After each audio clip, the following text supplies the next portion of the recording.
नमस्ते, the वर्मास kitchen में आपका स्वागत है। आज हम बनाने वाले हैं कटहल मसाला।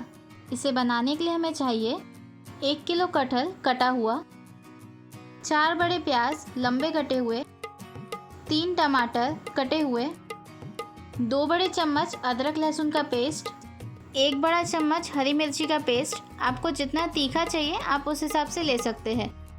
हरा धनिया कटा हुआ, 1 दगड़ फूल, 2 सूखी लाल मिर्ची, 1 बड़ी इलायची, 2 इंच दालचीनी का टुकड़ा, 4 लौंग, 2 तेजपत्ता, 2 छोटी इलायची, 4 से 5 काली मिरी, 1 छोटा चम्मच सौंफ, 1 छोटा चम्मच जीरा, 1/4 छोटा चम्मच हींग, 3 बड़े चम्मच धनिया पाउडर, 1.5 छोटा चम्मच कश्मीरी लाल मिर्च पाउडर, 1 छोटा चम्मच हल्दी, 1 छोटा चम्मच गरम मसाला और स्वाद अनुसार नमक। एक कढ़ाई में पानी गरम करने रखिए।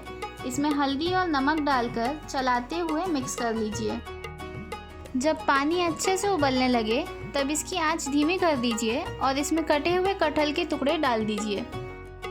इसे अच्छे से चलाते हुए मिक्स कर लीजिए और तेज़ आंच पर 10 मिनट के लिए बॉईल होने दीजिए।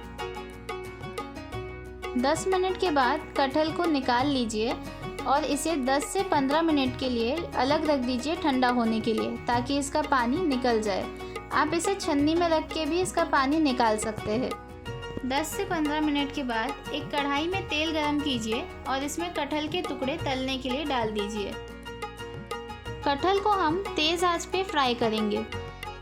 इसे बीच बीच में चलाते हुए फ्राई करेंगे ताकि सारे कटहल के पीस इवनली फ्राई हो और कोई भी कटहल का पीस ज़्यादा फ्राई होके क्रिस्पी ना हो जाए।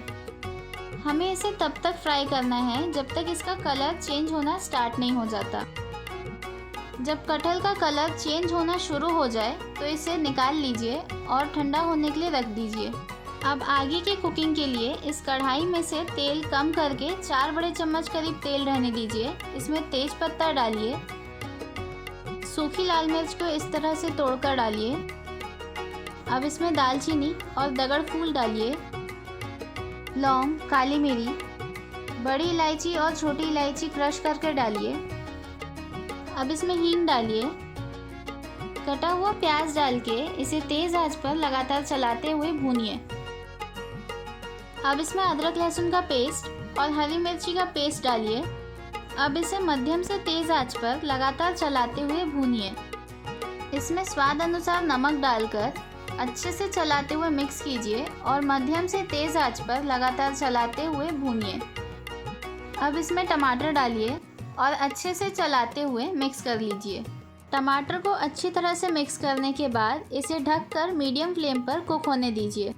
थोड़ी देर के बाद इसका ढक्कन हटाकर अच्छी तरह से चलाते हुए मिक्स कर लीजिए और फिर दोबारा ढक दीजिए। बीच बीच में ढक्कन हटाकर सब्जी को अच्छी तरह से चलाते हुए मिक्स कर लीजिए ताकि सब्जी नीचे लगकर जलने ना लगे। जब टमाटर अच्छी तरह से गल जाए तब इसमें हल्दी,